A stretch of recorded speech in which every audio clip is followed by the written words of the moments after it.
সিদ্দিকা কুকিংয়ে আপনাদেরকে আবারও স্বাগতম। আপনাদের সামনে আমি আবারও হাজির হলাম নতুন একটা রেসিপি নিয়ে। সো আজ আমি আপনাদেরকে মুরগির মাংস রান্না করে দেখাবো।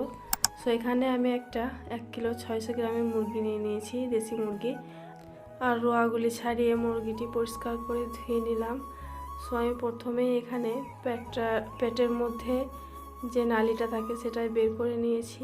আর এখানে দেখুন 3টে পরিমাণ কুসুম বেরিয়েছে, আর এখানে একটা আস্ত ডিমও রয়েছে। সো দেখুন, সো আমার পিস করা হয়ে গেছে। আমি মাঝারি সাইজের পিস করে নিয়েছি। এবার পরিষ্কারভাবে আমি ধুয়ে নিচ্ছি। আপনারা চাইলে ছোট বড় যে কোনো পিস আপনারা করে নিতে পারেন আপনাদের পছন্দের মতো। সো এখানে পরিষ্কার করে ধোয়া হয়ে গেছে। আমি প্রেসার কুকারের মধ্যে দেখুন তেল দিয়ে দিলাম। এখানে আমি সাদা তেলটা ব্যবহার করেছি, আপনারা চাইলে সরিষার তেলও ব্যবহার করতে পারেন। তো আমি এখানে পরিমাণ মতো পেঁয়াজ কুচি দিয়ে দিচ্ছি। আমি পেঁয়াজটা পুরোপুরিভাবে লাল করব না, যেহেতু আমি প্রেসার কুকারের মধ্যে রান্না করছি। সো আমি এখানে কিছুক্ষণ নাড়াচাড়া করেই আমি এর মধ্যে সব কিছু মশলাই অ্যাড করে দিচ্ছি।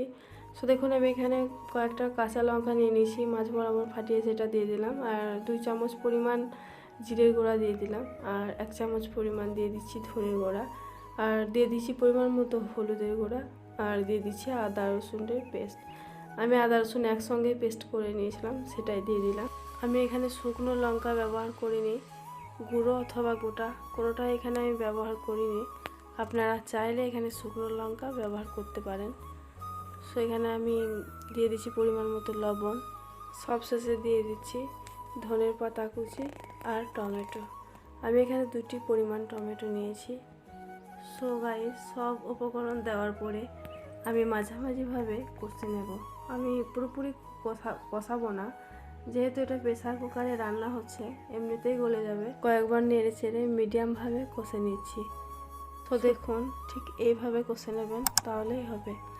আমি এর মধ্যে এবার দিয়ে দেবো রাখা মাংসটা। আর আমি এখানে 5 থেকে 6টি সিটি দিয়ে নেব, যেহেতু এটা দেশি মুরগির মাংস, সেই জন্যই। আমি যদি এখানে 2 থেকে 3টি সিটি দিই তাহলে কিন্তু মাংসটা অনেকটাই শক্ত থেকে যাবে। সেই জন্যই আমি এখানে 5টা সিটি দিয়ে নেব। আর আপনারাও 5টা সিটিই দেবেন, কেননা দেশি মুরগির মাংস একটু নরম হতে সিটি বেশি প্রয়োজন। আমি 10 মিনিট মতো নাড়াচাড়া করে আমি এখানে পরিমাণ মতো পানি অ্যাড করলাম সেদ্ধ হওয়ার জন্য। সো আবারও কয়েক মিনিট নাড়াচাড়া করে নিলাম। আমি এবার ঢাকনা দিয়ে ঢেকে দিচ্ছি আর অপেক্ষা করছি 5টা সিটির জন্য। সো গাইস, শুরু থেকে শেষ পর্যন্ত আমার ভিডিওটি দেখার জন্য আপনাদেরকে অনেক ধন্যবাদ। আমার ভিডিওটি যদি ভালো লাগে অবশ্যই লাইক, শেয়ার, কমেন্ট এবং সাবস্ক্রাইব করবেন। দয়া করে কমেন্ট করতে ভুলবেন না আমার রেসিপিটা আপনাদের কাছে কেমন লাগলো। সো আমার মুরগির মাংস রান্না রেডি। দেখুন দেখতে কতটা লোভনীয় হয়েছে, কতটা সুন্দর লাগছে।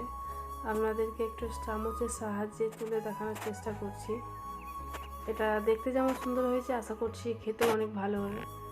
দেখুন কত সুন্দরভাবে নরমও হয়েছে। এইভাবে আপনারা রান্না করবেন, আশা করছি আপনাদের কাছে অনেক ভালো লাগবে। সো আমি এখানেই রাখলাম, আবারও দেখা হবে নেক্সট কোনো ভিডিও নিয়ে। আসসালামু আলাইকুম।